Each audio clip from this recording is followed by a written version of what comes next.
I am William Frederick Hine. How about an age? Member of the Pacific Beach Surfing Club. Age 76. Thank you. 1776. Will Smith, my age is 70 years old. How long you been surfing? I don't know.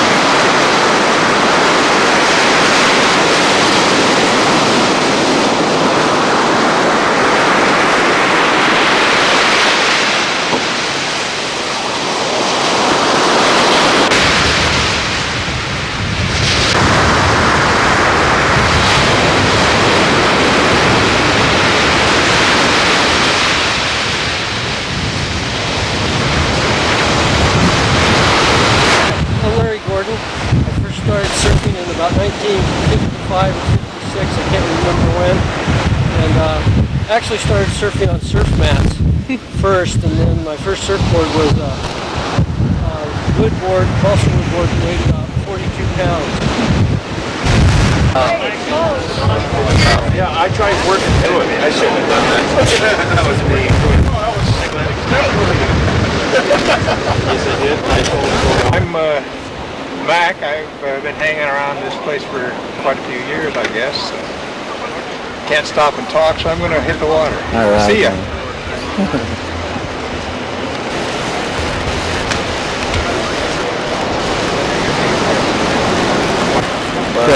Bud Caldwell, and I know I probably look at two. I've been surfing for about 50 years. And tell me what you told me before about not going out. Well, if you don't go out, you just feel really bad, you know. You just feel good getting that saltwater fix. Terrific. Tonight is a special night. In our agenda, we flipped the program to the very beginning. As you, most of you know, tonight we're going to honor, as we elected, 11 members as honorary members to the Pacific Beach Surf Club. 9 of the members are over 65 years old.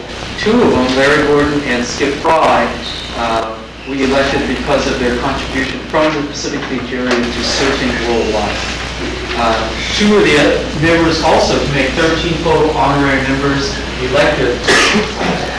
Ron, let's get started out. Let me introduce Ron St. John. Wow. Ron, if you could give us a brief background on the people we're honoring. Your tie-in with Skeeter and Bruce Brothers. Okay.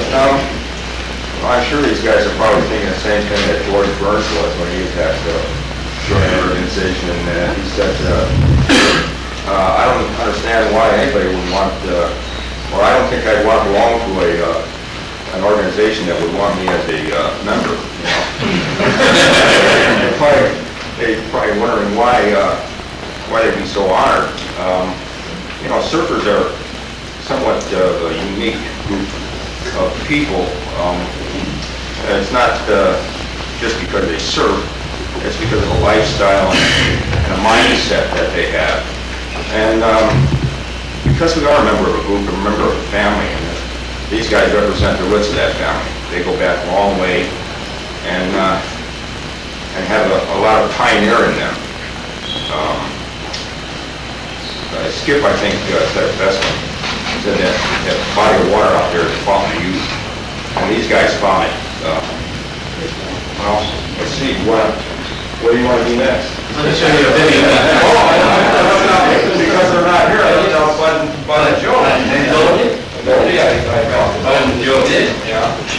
Bud and Joe,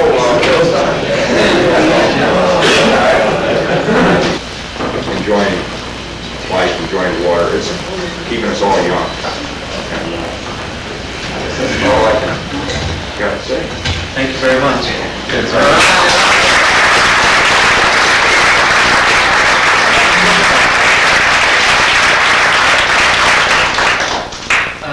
Now what I'd like to do is bring up the individual honorary members with their guests.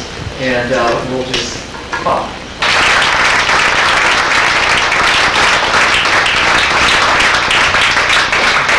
Would you stand up? That's the boogie board. This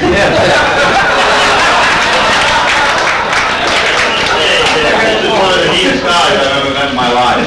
And I just pray to God that he can get back in the water. It's some of the happiest times I ever had when we used to surf and boogie board together. And we used to do it almost every single day. Lay on the beach, watch the women, and boogie board.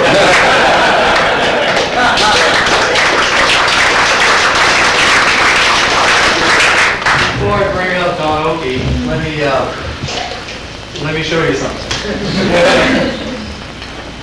This is our official, only 1 dozen printed t-shirts. We're getting there.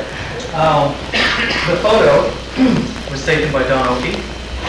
The photo was taken and put together in 3 parts. This photo is 1938, circa 1938, Pacific Beach, PD Point.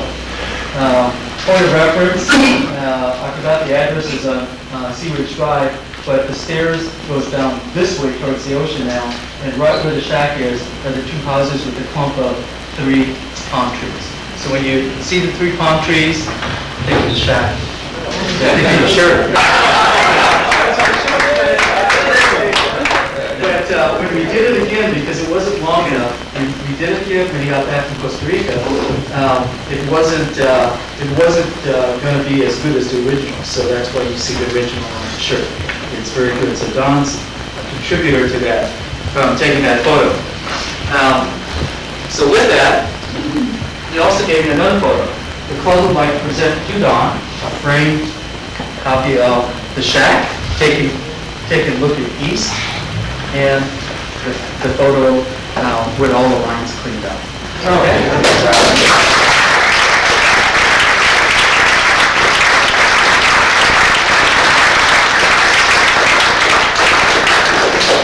Don also took time to bring these Don 2 did not ones. stand up tonight. You do not know who Don is.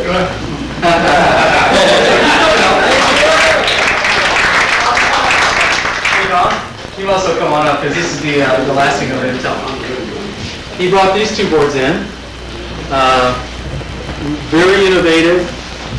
Check out that one. It's really nice. With that, Don Oakey. All right.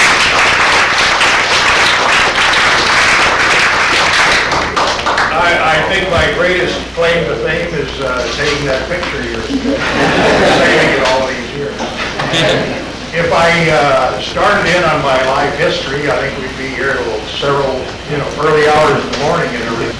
And so Woody Brown, who is I don't know whether you know who he is or not, but he's the kind of the father of the modern catamaran that he built over Hawaii and so on. He was a big wave surfer.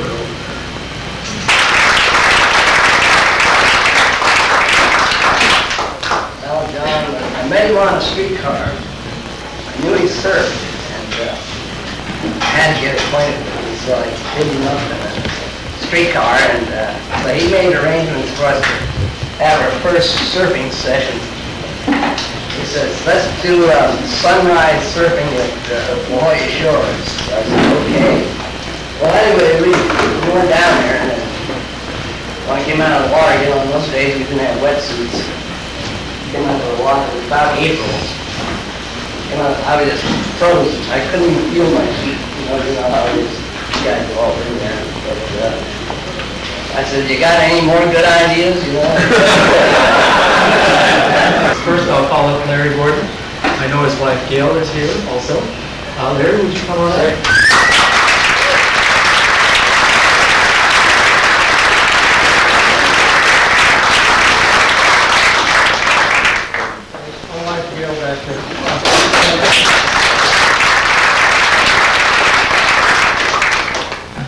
Well, I feel very honored to have been invited and to have been a part of this. And I feel like it's almost, and I wish I was 75 years old. I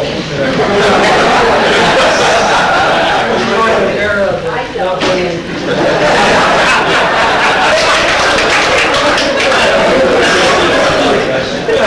But I have asthma, and fortunately, when I was about 3, the doctor told my parents to get this kid to a warm climate, so they moved to San Diego, moved into Pacific Beach, and that's where I've lived since I've been 3.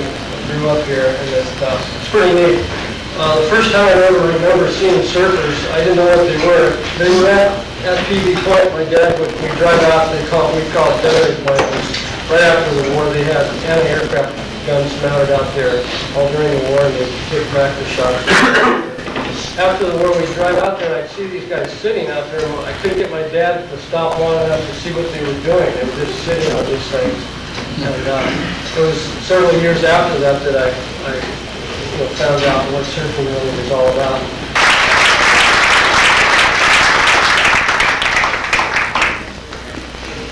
I'll wait for the presentation to be on the road. And our last honoree is Skip Fry. He is here with his wife Donna. Skip.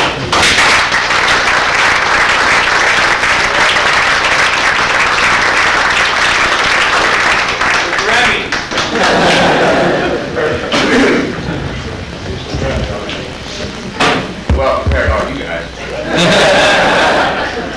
Well, I don't know where to start, really. These guys had a lot to do with continuing my enthusiasm for the sport at one time, because there was at one point, I don't know if it was the late 60s or early 70s, it seemed like I was the oldest guy in the water. And I don't know, I just felt kind of weird about it, until one day I came in at Tourmaline, and all of a sudden here they were, and here was Skeeter, and before I knew it, he had a cup of coffee in my hand and a donut. And I started seeing these guys out there all the time, and it just really, boy, I can go another 20 years and I'll still be there. But as far as my history goes, I was born here in San Diego in 1941. My dad was in the Navy. In fact, he was overseas when I was born. And I was born on September 7th in 41. And he'd been overseas at the time, and then the war broke out on December the 7th, so I never saw my dad, or he never saw me for 2 years, being connected with the war and all, and in the Navy. So that's how I got my name. Since my dad was in the Navy and he was overseas, I was the only male in the house, so I was kind of the skipper of the ship at home. So that's where I got my nickname. As far as surfing goes, I started probably late winter or early spring of 1958. You happened to be a guy, I grew up on the east side of Mission Bay, and there was a fellow who was a little younger than I that had a board. Actually, I met Bob Hine and the guys at Mission Bay. I was like I was a junior, and they were one grade below me at the time, and so I got to meet them, and then they kind of they had a club called Kanakas at the time, which they got again. It's amazing how many of these guys have come back into the sport. Hattie's the reason. Or Skeeter was the reason originally. The Skeeter got Hattie there, and then Hattie got Bob, and then one by one, all the guys that were in the sport when I came into it, almost half of them, or over half of them, have come back into the sport in the last 5 years. So, hey, I started on a balsa board in 58. My first 3 or 4 boards were balsa. I never did ride a box, except probably the greatest honor I've ever had connected with the sport was one ride that I did have on a box. And it was at an Oceanside contest in the mid-'80s, and it was right after Hoppy Schwartz had passed away. And Donald Takayama had redone this old box, and they put a plaque up there in honor of Hoppy Schwartz. And then they asked me to paddle the board out in the bring of flowers that they did at the thing there. So as the guys were talking about the box and everything, then I remembered that one ride I had on that box that day, and to me that was probably the greatest honor up until this time, being connected with these guys again. But that was the greatest honor that I had, and the only ride I ever had on a box. So anyhow, my first couple boards were balsa, and then I spent a lot of my existence, and I owe a lot to Larry Gordon, because he kept me employed and gave me the wherewith to shape boards and to study design and really to